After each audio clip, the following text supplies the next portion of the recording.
Hello, good morning. Gusto ko lang pong ipakita sa inyo ang aking nakunan sa Tawas by water only.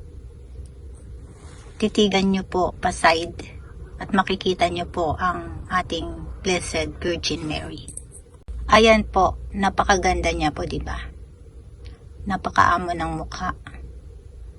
At kung kayo man ay naniniwala po sa paggagamot ko na ito, by water and egg only, ay nagpo-form po sila kung ano po ang healing nyo ay pinapakita niya po.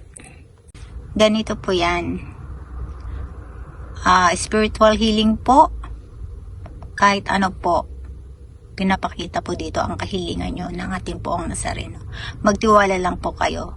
Huwag po kayo maniniwala kung yung mga nagbibigay sa inyo ng mga negative. Kanya-kanya po kasi tayo ng paniniwala. Yan lang po. Salamat po. In the name of Jesus, Mama Mary po talaga ay nandito po sa atin. At po ang Nazareno. Yan po ang ating mahal na Birhen. Virgin Blessed Mary. Totoong-totoo po. Legit na legit po ang aking paggagamot, pagtatawas. Lahat po nakikita dito. In Jesus' name, amen po. Salamat.